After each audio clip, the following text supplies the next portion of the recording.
میرے آقا فرماتے ہیں جب ماہ رمضان کی پہلی رات آتی ہے تو آسمانوں اور جنت کے دروازے کھول دیے جاتے ہیں اور آخر رات تک بند نہیں ہوتے. جو کوئی بندہ اس ماہ مبارک کی کسی بھی رات میں نماز پڑھتا ہے تو اللہ عز و جل اس کے ہر سجدے کے عوض یعنی بدلے میں اس کے لیے 1500 نیکیاں لکھتا ہے اور اس کے لیے جنت میں سرخ یاقوت کا گھر بناتا ہے جس میں 60,000 دروازے ہوں گے اور ہر دروازے کے پٹ سونے کے بنے ہوں گے جن میں یاقوت سرخ جڑے ہوں گے. بس جو کوئی ماہ رمضان کا پہلا روزہ رکھتا اللہ عز و جل مہینے کے آخر دن تک اس کے گناہ معاف فرما دیتا ہے اور اس کے لیے صبح سے شام تک 70,000 فرشتے دعائیں مغفرت کرتے رہتے ہیں. رات اور دن میں جب بھی وہ سجدہ کرتا ہے ہر سجدے کے عوض یعنی بدلے اس کے لیے جنت میں ایک ایسا درخت عطا کیا جاتا ہے کہ اس کے سائے میں گھوڑے سوار 500 برس تک چلتا رہے. سبحان اللہ. پہلے دن اور پہلی رات کی یہ بات ہے تو آگے آگے کتنی رحمتیں اور برکتیں ہوں گی. سبحان اللہ. سب سے پہلے تو ہم اللہ سے دعا کرتے ہیں کہ اللہ ہمیں خیر سے رمضان عطا کرے, صحت کے ساتھ عطا فرما, عافیت کے ساتھ نصیب فرما, پورے روزے رکھنا, پوری تراویح پڑھنا نصیب فرما. تو پھر اس رمضان کو تو سمجھ لیں بس ایک موقع بنا دے, لائف چینجنگ ایکسپیرینس بنا دے. بس اس میں عبادت, اس میں خوب سجدے کرنے, اس میں روزے رکھنے, اس میں تراویح پڑھنی ہے, اس میں گناہ نہیں کرنے. اور آئیے میں آپ کو بتاتا ہوں کہ نبی پاک صلی اللہ تعالی علیہ وسلم رمضان کیسے گزارتے تھے. بی بی عائشہ صدیقہ رضی اللہ تعالیٰ عنہ فرماتی, کچھ حدیثوں کا خلاصہ میں پیش کر رہا ہوں. آپ فرماتی ہیں کہ میرے آقا علیہ الصلوۃ والسلام جب رمضان آتا نا آپ اپنے بستر پر کم تشریف لاتے, عبادت پر کمر بستہ ہو جاتے, رات رات دیر تک نوافل ادا ہوتے, دعائیں ہوتی. فرماتی ہیں نبی پاک کے چہرے کا رنگ بدل جاتا تھا, متغیر ہو جاتا تھا. اور نبی پاک کے پاس جب جبریل امین آتے تو میرے آقا ان کے ساتھ قرآن کا دور فرماتے. ٹھیک ہے. اور میرے آقا کی دریائے سخاوت کا عالم یہ تھا کہ جس طرح تیز آندھی چلتی ہے نبی پاک رمضان میں اس سے بھی زیادہ سخاوت فرماتے, اتنی زیادہ اللہ کی راہ میں خرچ کر. تو حدیثوں سے یہ 4 مین باتیں پتہ چلی, نمازیں, نوافل, دعائیں, تلاوت اور سخاوت. یہ ہم نے بھی پکڑ لینا ہے. اپنے رمضان کو اس بار اس طرح گزار کے دیکھو, عبادت میں گزارنا ہے, ساری نمازیں پڑھنی ہے, روزے رکھنے ہیں, تراویح پڑھنی ہے, خوب تلاوت کرے. تلاوت کا بھی بڑا مسئلہ ہے, کہنے میں مزہ نہیں آ رہا, مگر بہت بڑی تعداد وہ ہے جن کو پراپر اب تک قرآن پڑھنا ہی نہیں آیا. دنیا بھر کی معلومات, $1 لینا نہیں, ڈالر کا روز ریٹ چیک کرنا ہے, سونے کا بھاؤ چیک کرنا ہے, دنیا بھر کی بحث کرنی ہے, قرآن پڑھنے نہ سیکھ سکا. بتاؤ نا یہ کیسی زندگی ہے. حدیث پاک کے الفاظ ہیں وہ دل ویران ہے جس میں کچھ قرآن نہیں ہے. اپنے آپ سے پوچھو, اتنی نالج دنیا کی اور دل ویران قرآن کے بغیر. نہ کریں ایسا. ایٹ لیسٹ اس رمضان کو تو انڈرسٹینڈنگ آف قرآن کا مہینہ بنا لو نا. اس رمضان میں اپنا شیڈیول ایسا بنائے کہ یار 1 گھنٹہ روزانہ ایٹ لیسٹ تراویح کے علاوہ میں صرف قرآن کو دوں. میری گزارش ہے اس رمضان میں انڈرسٹینڈنگ آف قرآن ڈیولپ کرے. اللہ کہتا کیا ہے قرآن میں, فرمایا کیا اس نے, مجھ سے کیا بات کی ہے رب نے. خدارا قرآن کو وقت دے, قرآن کی اپنے تلفظ درست کرے. دعوت اسلامی یہ ساری سروسز آپ کو دے رہی ہے. آن لائن کلاسز موجود ہیں, آپ آن لائن پڑھ لیں, گھر بیٹھے آپ کو آن لائن قاری صاحب پڑھا دیں گے, اسلامی بہنوں کو اسلامی بہنیں پڑھا دیں گی. اس کے علاوہ ہمارے پاس ہم نے بڑی ایک آسان تفسیر قرآن صراط الجنان بالکل آسان اردو میں موجود ہے, اس کو PDF بھی ڈال دیا ہے, اس کو اپلیکیشن بھی بنا دیا ہے, آپ آڈیو بھی ریلیز کر دی ہیں تاکہ آپ گھر بیٹھے صرف سنتے ہی رہیں قرآن کو کہ ترجمہ کیا ہے, تفسیر کیا ہے. اور آج کی اردو میں 100 سال پرانی اردو ڈیفیکلٹ تھی اور آسان اردو میں لکھ دیا کہ لوگ سمجھیں. تو اس بار قرآن کے ساتھ رمضان گزارے. میرے آقا دور فرماتے تھے قرآن, اور جو حافظ بچے مجھے سن رہے ہیں کم از کم رمضان میں قرآن کو پکا کر لیں. رمضان میں تو اپنے قرآن کی دہرائی کریں. ویسے تو سارا سال ہی یاد تو کرنا چاہیے تھا, لیکن یہ تو نزول قرآن کا مہینہ ہے, خاص رمضان اور قرآن کا ایک کمبینیشن ہے, اس کو حاصل کر لیجیے. اور آپ کے لیے اب کتنی آسانی ہو گئی ہے. اور ایک بزرگ نے بڑی پیاری بات کی کہ پچھلے 1400 سالوں میں دین سیکھنا اتنا آسان نہیں تھا جتنا اب آسان ہو گیا ہے. کتابیں PDF پہ آ گئی، ویڈیوز آنا شروع ہو گئی، کورسز آن لائن ہونا شروع ہو گئے. یعنی اگر کوئی دین سیکھنا چاہتا ہے، نہیں چاہتا تو اس کی مرضی ہے. اب فنگر ٹپس پہ علم دین ہے. ارے وہ زمانہ تھا لوگ اونٹوں پر گھوڑوں پر، صحابہ کرام نے 6 مہینے کا سفر کیا ایک حدیث سننے کے لیے. آج کمپائل کر کے بکس ہیں، ذرا آپ انٹرنیٹ پہ سرچ کریں، کتابیں موجود ہیں، PDF پہ موبائل میں آ جاتی ہیں، اپلیکیشنز مل جاتی ہیں، آڈیو بکس آ جاتی ہیں.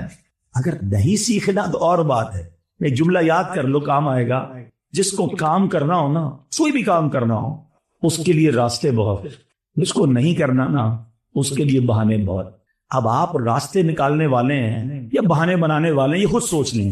اور پھر اس رمضان میں سخاوت کیجئے. اور یہ جو سخاوت ہے نا، اس کے پیچھے بھی ایک لاجک بڑی پیاری ہے. رمضان کو ماہ صبر بھی کہا جاتا ہے، ماہ مواسات بھی کہا جاتا ہے.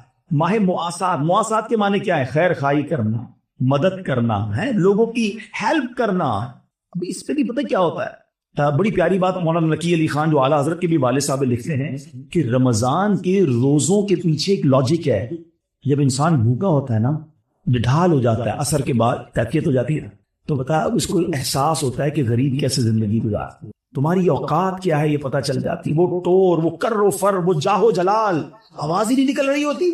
انسان اپنے آپ کو حقیر، عاجز محسوس کرتا. اگر کرے تو یہ رائٹ طریقہ ہے عاجزی اختیار کرنے کا. روزے رکھ کر احساس کرو کہ میں تو افطار کر لوں گا، غریب تو پورا سال ہی بھوکا ہوتا ہے. اس میں بھی ہمارے یار دوست کیا کرتے ہیں، سحری میں اس لیے زیادہ کھاتے ہیں کہ پورا دن بھوکا رہنا ہے، اور افطار میں اتنا کھاتے ہیں کہ پورا دن بھوکا رہتے ہیں. پھر سحری اور افطار کے درمیان 4 بار اور کھانا ہے کیونکہ بھائی کل روزہ رکھنا ہے.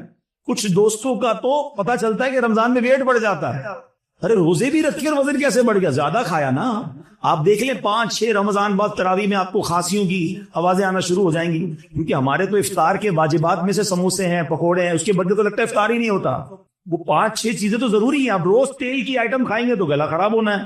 10-15 رمضان کے بعد ڈاکٹر سے پوچھ لیں، ادھر جناب وومٹنگ کی اور ڈائریا کی اور اس کی لائنیں لگی ہوئی ہوتی ہیں، کیونکہ ہر چیز کھانی ہے، زیادہ کھانی ہے، اس لیے نہیں آیا رمضان. اچھا جو حکمت تھی بھوکا رہنے کی، وہ بھوک ہی نہیں لگتی. اچھا کچھ ایسے جو سوتے ہی رہتے ہیں، اللہ معاف کرے، ایسے بھی لوگوں کے بارے میں سنا، سحری کر کے سوتے، افطار میں اٹھتے ہیں. ہم جب چھوٹے تھے خارا در میں تو ایک جملہ سنا تھا، ہمارے کچھ جو دوست تھے وہ کہتے ہیں بھوپو روزہ رکھتے ہیں. وہ پہلے بھوپو بچتا تھا نا سحری ختم ہونے کا اور افطار کا، بولا بھوپو کر سن کے سو گئے، اب اگلے بھوپو میں اٹھیں گے. اللہ اکبر. یہ کون سا روزہ ہے کہ تمہاری نمازیں قضا ہو رہی ہیں؟ ٹائم پاس کر رہا ہوں یار، روزہ رکھا ہے تو کیا کر رہے ہیں؟ ویڈیو گیم کھیل رہے ہیں، معاذ اللہ فلمیں دیکھتے ہیں. سنا ہے کیا کر رہے ہیں ہم رمضان کے ساتھ؟ یہ ہمیں بھوک کا احساس دلانا مقصود تھا. ایک بندے کے بارے میں مولانا نقی علی خان صاحب لکھتے ہیں کہ وہ بڑے پیسے بانٹا تھا غریبوں میں. اس کے رشتہ دار سمجھاتے کہ بھائی اتنا خرچ مت کر، بچا کے رکھ. بولتا نہیں، میں اللہ کی راہ میں خرچ کروں گا. ماشاءاللہ کرتا رہتا. 2-4 دوستوں نے کہا اس کو پکڑ کے بند کر دیتے ہیں تاکہ اس کو یہ انسان بن جائے، تھوڑے بچانا سیکھ جائے. بند کر دیا اس کو، کچھ دنوں کے لیے بھوکا رکھا، قید کر دیا. تھوڑے دنوں بعد چھوٹا نا، جب اس کو چھوڑا تو وہ جا کے اس نے اور خرچ کرنا شروع کر، زیادہ خرچ کرنا شروع کر دیا. کہا تمہیں قید سے سبق نہیں ملا؟ کہتا قید میں گیا تو سبق مل گیا کہ بھوکا رہا تو پتا چلا کہ بھوکوں کا حال کیا ہوتا ہے. غریبوں کی فکر تو قید میں رہ کے مجھے ہوئی کہ میں چند دن قید میں رہا ہوں تو میرا یہ حال ہے.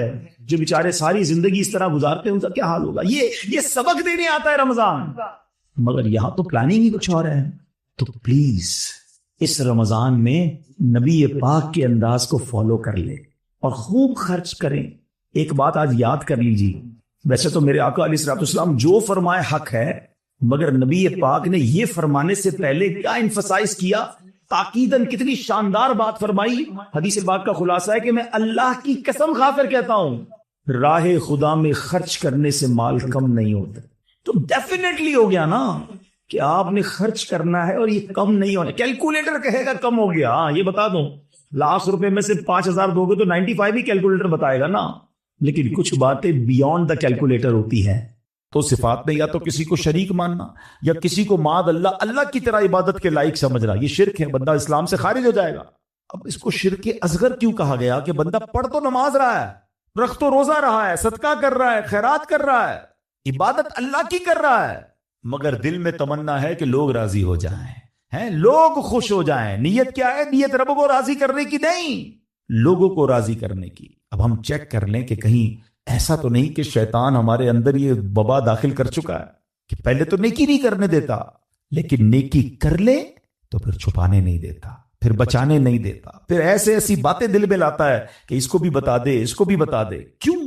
ہمارا جی کیوں چاہتا ہے ایک ایک نیکی کی تصویر ہم نے لگانی ہے تاکہ لوگ دیکھیں میں نے یہ چندہ دیا، یہ راشن دیا، یہ فلاں کام کیا۔ میں ویسے آپ کے دل کے دروازے پر دستک دیتے ہوئے ایک سوال کرنا چاہتا ہوں کہ ذرا یہ تو چیک کیجئے، یہ میرے لیے بھی سوال ہے، یہ آپ کے لیے بھی ہے، کہ ہماری ایسی کتنی نیکیاں ہیں جو صرف میں جانوں اور میرا رب جانے؟ اپنے آپ سے پوچھئے گا، اکیلے میں پوچھئے گا کہ ایسا کیا میں نے کیا ہے نیکی کا کام جو اور کسی کو نہیں پتا، میں جانوں اور میرا رب جانے۔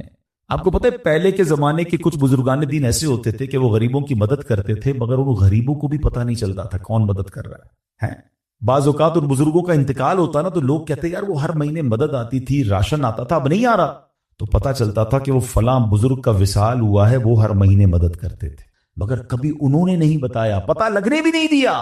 اور آج ہم کسی کی مدد کریں تو اس پر احسان جتاتے ہیں، بھائی یاد ہے نا میں نے مدد کی تھی، بھول تو نہیں کہ تیرا ساتھ دیا تھا۔ ہر مہینے اگر کسی کی مدد کر رہے ہیں تو ہر مہینے احسان جتا رہے ہیں، ہر مہینے اس پر روب جھاڑ رہے ہیں۔ نہیں میرے پیارے اسلامی بھائی، نیکی کیجئے مگر اللہ کے لیے، کچھ ایسی تلاوت، کچھ ایسے نوافل۔ آپ دیکھیں نا تہجد بندہ کب پڑھتا ہے؟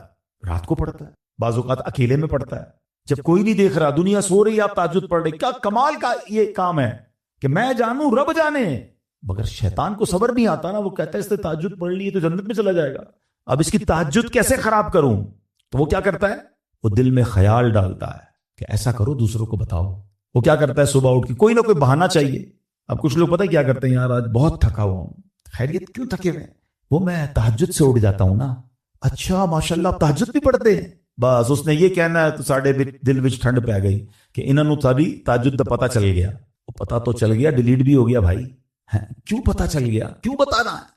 اللہ کرے یہ بات اس غلام کے اس واقعے سے کیسی بات سیکھنے کو مل رہی ہے۔ مالک کو پتہ چل گیا، حالانکہ اس نے نہیں بتا، ہم تو بتاتے ہیں، اس نے بتایا نہیں تھا، یہ تو چھپ کے کر رہا تھا، مگر پتہ چل گیا تو کہتا ہے مولا اب راز ہی کھل گیا تو اب جینے کا کیا فائدہ؟ ہائے ہائے، غلام تو نہیں کہوں گا، اس آقا کے صدقے اللہ مجھے بھی اخلاص نصیب فرمائے، آپ کو بھی نصیب فرمائے۔ اچھا اب بات کرتے ہیں سنت رسول، ذکر الہی کی۔ ہائے ہائے کیسا کمال کا کام ہے یہ ذکر الہی۔ اللہ کریم کس طرح قرآن مجید میں ہمیں ذکر کرنے کا حکم ارشاد فرماتا ہے، فرمایا یا ایھا الذین آمنوا اذکروا اللہ ذکرا کثیرا۔ آسان ترجمہ قرآن کنز الایمان، اے ایمان والو اللہ کو بہت یاد کرو۔ کتنا؟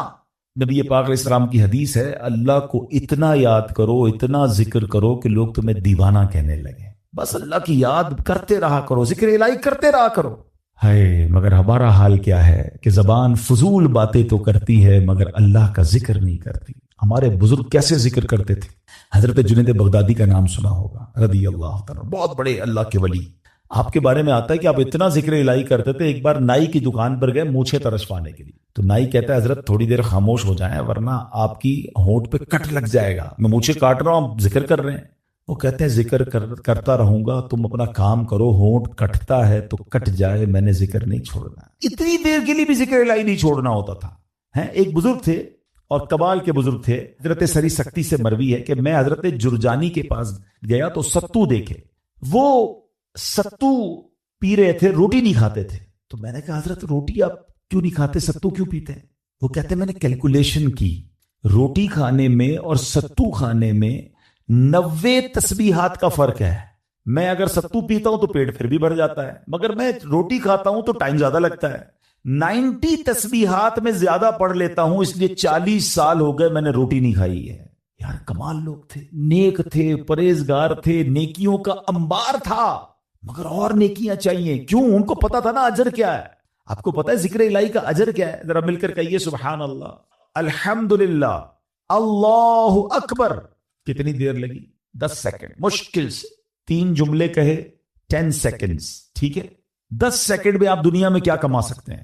بغیر کھڑے ہوئے، بغیر پسینہ بہائے، بغیر کوشش کیے، بیٹھے بیٹھے 10 سیکنڈ میں 3 جملے کہے، کیا کمایا پتا ہے آپ نے؟ میرے نبی علیہ السلام کے سچے وعدے ہیں، جو ایک بار سبحان اللہ کہے جنت میں درخت لگا دیا جاتا، ایک بار اللہ اکبر کہے جنت میں درخت، ایک بار لا الہ الا اللہ کہے جنت میں درخت۔ مجھے بتاؤ تو صحیح کتنی دیر لگتی ہے؟ آپ نے بیٹھے بیٹھے 3 جنت میں درخت لگا لیے. اچھا یہ تو چونکہ نبی پاک کی حدیث ہے ہمیں عمل کرنا چاہیے, لیکن دنیاوی اسکیم ہو تو آج اگر اعلان کر دوں کہ بھائی یہ فیضان مدینہ میں آپ سب بیٹھ جائیں, آج فجر تک جو جتنی بار سبحان اللہ کہے گا اتنے 1000 روپے ملیں گے. بندہ کہے گا حضرت فجر تک کیوں آپ کہیں, 2-3 دن بیٹھ جاتے ہیں, موبائل بند, تسبیح ہاتھ میں, ہر سبحان اللہ پر 1000 روپے, 100 سبحان اللہ پہ لاکھ روپے. اوئے ہوئے آج تو امیر کروڑ پتی ہو کے جاؤں گا. مجھے سچ بتاؤ سبحان اللہ کہنے پر 1000 روپے زیادہ قیمتی ہیں یا میرے آقا فرما رہے ہیں کہ اس کے لیے جنت میں درخت لگ جاتا ہے؟ تو پھر کیوں نہ ہم جنت میں درخت لگانے کا سامان کریں, ہم کیوں نہ اللہ کو راضی کرنے کا اور اپنے لیے آخرت کا سامان کریں. اور ذکر والے کتنے اللہ کو پسند ہیں. ایک بڑی کمال کی حدیث ہے, حضرت سہل بن معاذ رضی اللہ تعالیٰ عنہ اپنے والد صاحب سے روایت کرتے ہیں کہ ایک مرتبہ محفل نور سجی ہوئی تھی. رسول اکرم صلی اللہ تعالیٰ علیہ وسلم کے ساتھ صحابہ کرام بھی تھے. ایک صحابی نے حضور سے عرض کی کہ حضور یہ بتائیے کہ جہاد میں سب سے عظمت والا زیادہ کون ہے؟ جہاد کرنے والے تو بہت سارے ہیں نا, بہت سارے صحابہ لڑتے تھے اللہ کی راہ میں, تو حضور ان میں سب سے زیادہ عظمت والا کون ہے؟ تو پیارے آقا نے فرمایا اکثرہم للہ ذکرن, یعنی جو اللہ پاک کا کثرت سے ذکر کرتا ہے وہ زیادہ عظمت والا ہے. اب بات سمجھ رہے, یعنی سب جہاد کرنے والے کمال کے ہیں مگر ان میں جو ٹاپ پہ ہے جو سب سے زیادہ ذکر کرتا ہے. اب صحابی کہتے ہیں حضور روزہ داروں میں سب سے زیادہ عظمت والا کون ہے؟ روزہ دار تو لاکھوں کروڑوں مسلمان روزہ رکھتے ہیں نا. آقا فرماتے ہیں ان میں سب سے زیادہ اللہ کا ذکر کرنے والا سب سے عظمت والا ہے. سال بن معاذ فرماتے ہیں وہ صحابی اسی طرح سوال کرتے رہے کہ حضور نمازیوں میں سب سے زیادہ افضل کون ہے, یا رسول اللہ زکوٰۃ دینے والوں میں سب سے زیادہ عظمت والا کون ہے. ایک ایک عبادت کا سوال کرتے رہے.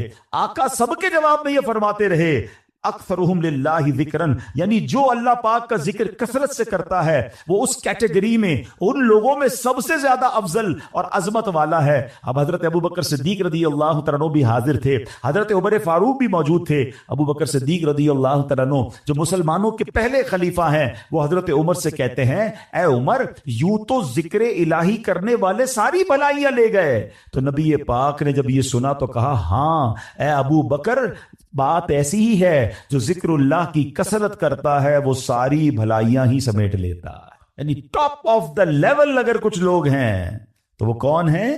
وہ ذکر الہی کرنے والے ہیں. اے میرے پیارے اسلامی بھائیوں, اب ہمیں یہ غور کرنا ہے کہ ہم کتنا ذکر کرتے ہیں, ہماری زبان پر کتنا ذکر ہوتا ہے. حضرت معاذ بن جبل رضی اللہ تعالیٰ عنہ کہتے ہیں میری نبی پاک علیہ الصلوۃ والسلام سے ان کی ظاہری حیات میں جو آخری ملاقات ہوئی نا, تو میں نے نبی پاک سے کہا حضور مجھے کوئی نصیحت فرما دیجئے. تو پیارے آقا علیہ الصلوۃ والسلام سے کہتے ہیں حضور کون سا عمل اللہ کی بارگاہ میں سب سے بہتر اور سب سے زیادہ قرب حاصل کرنے والا؟ تو پیارے آقا علیہ السلام نے فرمایا اے معاذ تمہیں موت اس حال میں آئے کہ تمہاری زبان ذکر اللہ سے تر ہو. سب سے افضل عمل, ٹھیک ہے نا. اب مفتی احمد یار خان نعیمی اس کے تحت فرماتے ہیں کہ اس کا مطلب یہ ہے کہ بندہ پورا دن کچھ نہ کچھ اللہ کا ذکر مختلف انداز سے کرتا رہے.